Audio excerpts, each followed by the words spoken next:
Assalamualaikum teman-teman, balik lagi di channel aku, Tarisa Dinda Khairinisa. Di kesempatan kali ini kita akan membahas tentang stakeholder theory. Apa itu stakeholder theory?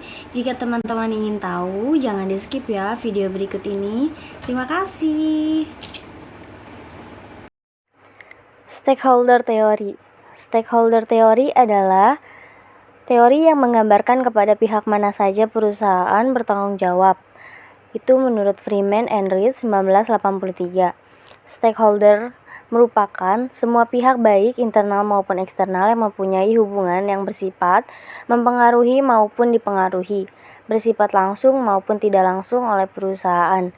Jika perusahaan tidak memperhatikan stakeholder, bukan tidak mungkin akan menuai protes dan dapat mengeliminasi legitimasi stakeholder. Menurut Adams 2002. Dalam mengembangkan stakeholder theory, menurut Freeman and Reed 1983, memperkenalkan konsep stakeholder dalam dua mode, yaitu yang pertama, model kebijakan dan perencanaan bisnis, yaitu fokusnya adalah mengembangkan dan mengevaluasi persetujuan keputusan strategis perusahaan dengan kelompok-kelompok yang dukungannya diperlukan untuk kelangsungan usaha perusahaan. Dapat dikatakan bahwa dalam model ini stakeholder theory berfungsi pada cara-cara yang dapat digunakan oleh perusahaan untuk mengelola hubungan perusahaan dengan stakeholdernya. Yang kedua, model tanggung jawab sosial perusahaan dari manajemen stakeholder. Perencanaan perusahaan dan analisis diperluas dengan berlawanan bagi perusahaan. Kelompok-kelompok yang berlawanan ini termasuk badan regulator atau government dengan kepentingan khusus yang memiliki kepedulian terhadap permasalahan sosial. Lesmana dan Taringa 2014 menjelaskan terdapat dua bentuk dalam pendekatan stakeholder, yaitu old corporate relations, menekankan pada bentuk pelaksanaan aktivitas perusahaan secara terpisah yang setiap fungsi dalam sebuah perusahaan melakukan pekerjaannya tanpa adanya kesatuan di antara fungsi-fungsi tersebut. Yang kedua, pendekatan New Corporate Relation menitik beratkan pada kolaborasi antara perusahaan dengan seluruh stakeholdernya. Hubungan perusahaan dengan internal stakeholder dibangun berdasarkan konsep bermanfaat bersama, sedangkan hubungan dengan stakeholder di luar perusahaan bersifat fungsional yang bertumpu pada kemitraan. Sehingga dapat dikatakan bahwa pendekatan New Corporate Relation mengeliminasi jarak antara para stakeholder perusahaan.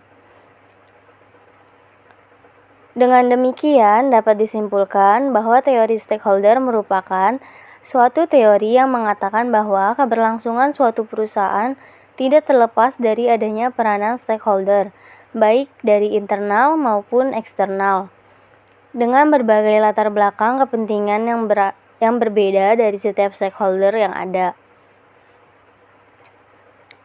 Salah satu variabel yang memiliki hubungan dengan teori stakeholder adalah variabel corporate social performance.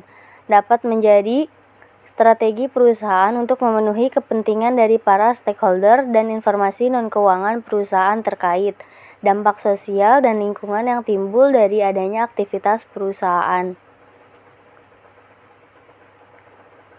Semakin baik penerapan corporate social performance oleh perusahaan akan membuat stakeholder memberikan dukungannya penuh kepada perusahaan atas segala aktivitasnya, yang bertujuan untuk meningkatkan kinerja dan mencapai laba yang diharapkan, dan juga meningkatkan kesejahteraan bagi karyawan, pelanggan, dan masyarakat lokal, sehingga diharapkan terjalin hubungan yang baik antara perusahaan dengan lingkungan sekitar. Selain itu, teori stakeholder juga memiliki keterlibatan dengan variabel knowledge management. Pengelolaan sumber daya perusahaan juga dianggap perlu untuk meningkatkan efisiensi dan efektivitas perusahaan. Salah satunya pengetahuan yang kini dipandang sebagai sumber daya strategis utama untuk keberlangsungan hidup perusahaan. Penerapan knowledge management atau manajemen pengetahuan merupakan salah satu cara perusahaan untuk menghadapi persaingan dan tuntutan yang semakin tinggi. Pengetahuan merupakan aset yang harus dimanfaatkan oleh perusahaan guna mencapai kepentingan perusahaan dan para stakeholder.